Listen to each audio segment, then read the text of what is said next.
Hey guys, it's Lloyd here, back again with another review, and today we'll be taking a look at the McFarlane Toys DC Multiverse Batman Dark Metals Dawnbreaker. So without further ado, let's get into it, kicking things off with the accessories.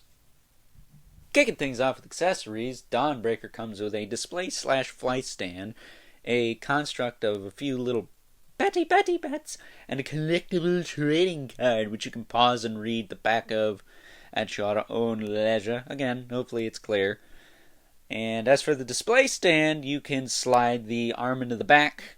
It's got a ratcheted claw that can support the weight of the figure, and you can actually see the DC logo on it for once.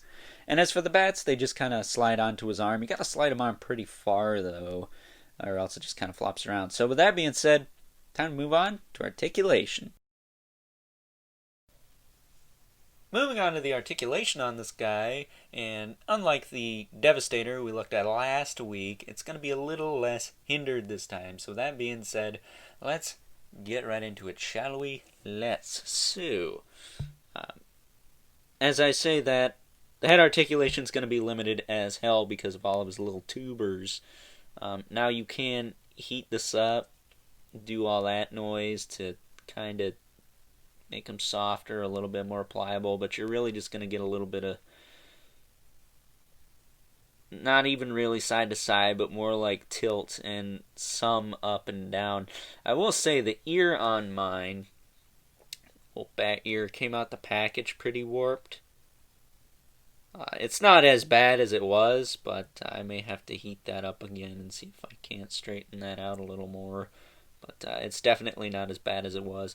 But I will say, I do like the head sculpt. I like the kind of pale, almost grayish skin tone color they got going on his face there. He's got his little goggles, and then he's got, of course, all these little tubers that are wired to his head.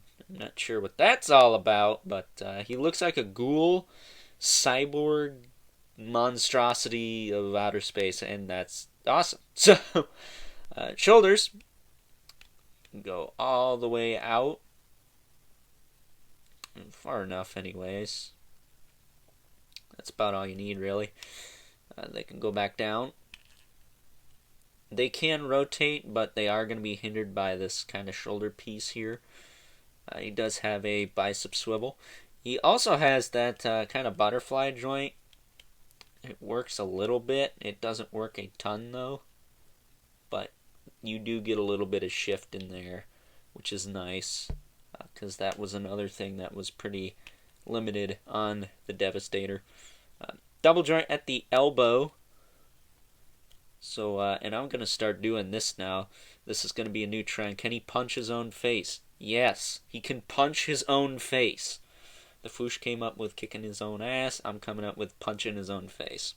See how long that lasts, or if I even remember it in the next video. With that being said, his wrist has the ball hinge, so you can hinge it in and out, or you can twist it around and give him up and down. Personally, I like doing this because it helps with the bat power effect he comes with. And he does have the ring sculpted on his finger there, on his fist, but it's not painted green. That's about my only gripe with this figure, is the ring is not green, and it's clearly supposed to be. At least I don't believe it is. I haven't heard anyone say it isn't not green, but whatever. It's got a diaphragm joint that works pretty well. I can crunch forward and back. It's a little bit off in some places, but you can get it to work. It's also got a waist swivel, but it is really tight. It does work, but I'm not going to push it.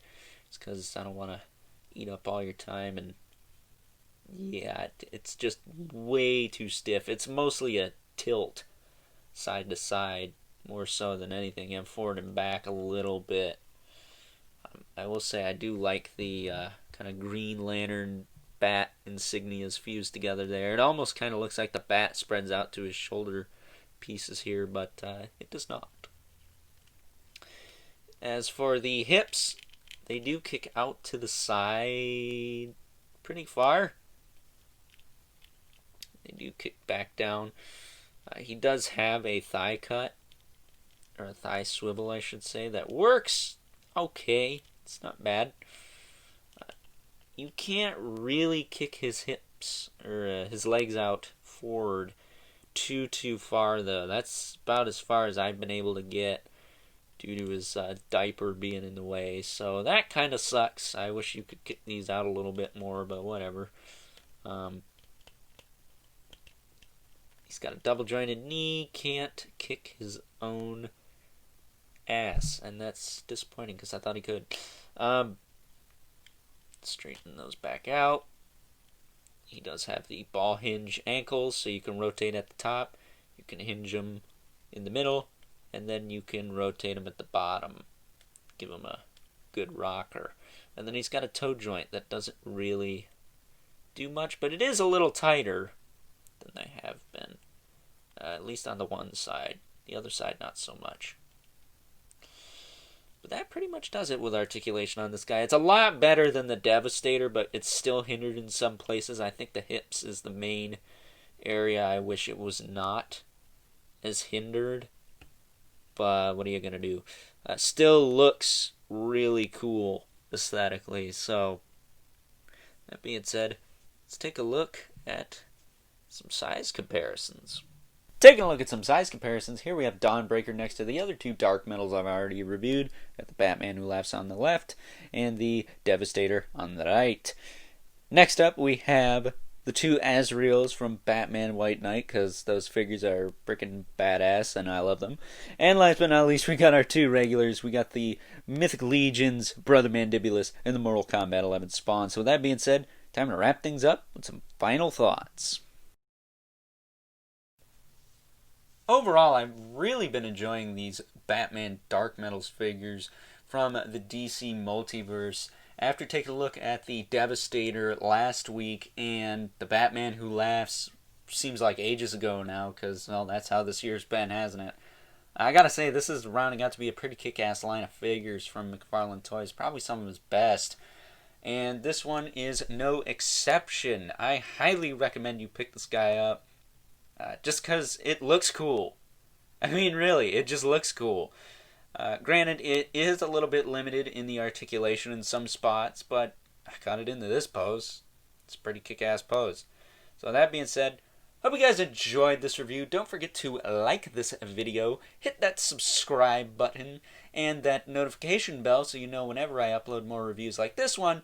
And don't forget to leave a comment in the comment section below. Let me know what you think of this figure. And remember, keep the comments civil, because the world sucks enough as it is. And until next time, I will catch you guys later.